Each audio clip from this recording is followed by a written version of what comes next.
اللہ تعالی نے حضرت آدم علیہ السلام اور حوا کو کثیر اولاد عطا فرمائیں۔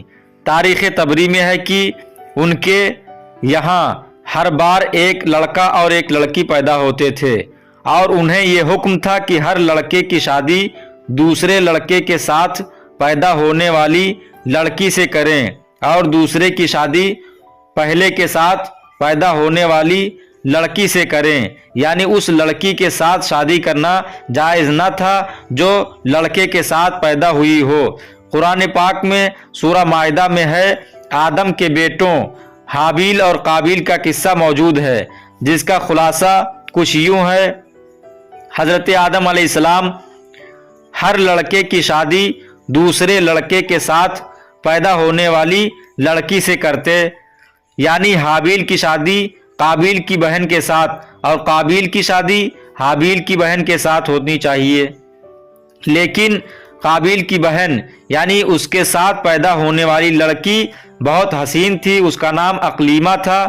وہ چاہتا تھا کہ حابیل کی اس کے ساتھ شادی ہونے کے وہ خود اقلیمہ سے شادی کر لے، لیکن حابیل نے کہا کہ اقلیمہ کے ساتھ میری شادی ہونا طے ہے اور میں اپنے باپ کے حکم کے خلاف نہ جاؤں گا۔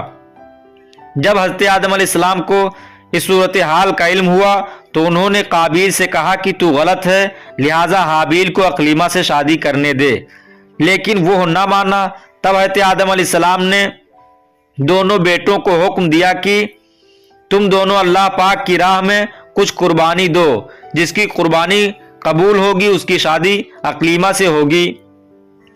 جب وہ دونوں قربانی دے رہے تھے تو حضرت آدم علیہ السلام بھی وہاں موجود تھے۔ حابیل بکریاں چرایا کرتا تھا، اس نے ایک موٹا تازہ جانور قربان کیا، اور قابیل نے اپنی کھیتی میں سے نکمی فصل کا ایک گٹھا قربانی کے طور پر پیش کیا۔ آسمان سے آگ اتری اور اس نے حابیل کی قربانی کو کھا لیا اور قابیل کی قربانی کو چھوڑ دیا، یعنی اللہ کی بارگاہ میں حابیل کی قربانی قبول ہوئی۔ قابیل کو اس بات پر غصہ آیا، اس نے کہا کہ حابیل کی قربانی اس لیے قبول ہوئی ہے کیونکہ آدم علیہ السلام نے اس کے حق میں دعا کی تھی اور میرے لیے دعا نہیں کی۔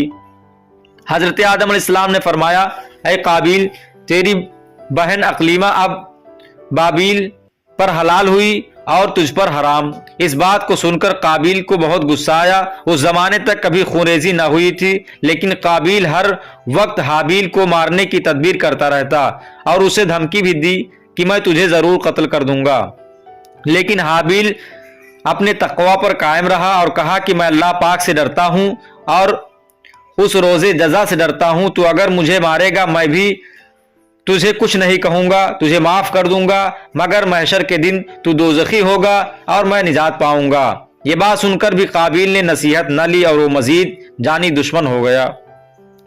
ایک روز قضاء الہی سے قابیل نے حابیل کے بکرے خانے کے پاس جا کر دیکھا کہ وہ سو رہا تھا۔ اسے سوتے دیکھ کر قابیل کو سمجھ نہ آیا کہ اسے کیسے ماروں۔ اسی وقت شیطان انسانی شکل میں آیا اور سانپ بھی اس کے ساتھ تھا۔ شیطان نے پتھر اٹھا کر سانپ کو مارا، وہ مر گیا۔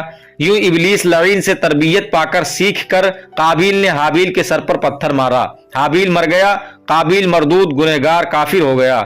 اس سے پہلے کوئی انسان نہیں مرا تھا جس سے یہ معلوم ہوتا کہ مردے کو دفن کیسے کیا جاتا ہے۔ قابیل حابیل کو مار کر ڈر رہا تھا کہ اب اس کی لاش کا کیا کرے گا، اگر کوئی دیکھے گا تو اس پر شک کرے گا، کیونکہ اسی نے حابیل کو قتل کرنے کی دھمکی دی تھی۔ پس اللہ پاک کے حکم سے دو کوے آئے اور لڑنے لگے، ایک نے دوسرے کو مار ڈالا اور پھر زمین کو اپنے پیروں سے کھود کر اس نے اس کوے کو دفن کر دیا۔ قابیل نے بھی کوے کا حال دیکھ کر قبر کھودی اور حابیل کو دفن کیا اور جانے کا قصد کیا۔ اسی وقت باری تعالیٰ سے آواز آئی، اے زمین قابیل کو داب لے۔ تب حکم الہی سے زمین نے اس کو زانوں تک داب لیا۔ قابیل نے روتے ہوئے التجا کی، اے خدا، ابلیس بھی تیری بارگاہ سے مردود ہے، اس کو زمین نے کیوں نہ دابا؟ آواز آئی، اے ملعون، ابلیس نے اپنے بھائی کی خونریزی نہیں کی تھی، اس نے اپنے بھائی کو قتل نہیں کیا تھا۔ پھر وہ بولا کہ میرا باپ بھی اس درخت کا پھل کھا کر آسی لغزش زدہ ہوا تھا۔ پھر باری تعالیٰ سے اس پر عتاب ہوا کہ اے مردود، تیرے باپ نے کسی سے صلہ رحمی نہیں کی جیسی تو نے کی ہے۔ پھر قابیل کو سینے تک زمین نے داب لیا۔ جب اس نے کہا کہ یا رب، تیری قسم میں نے اپنے باپ سے سنا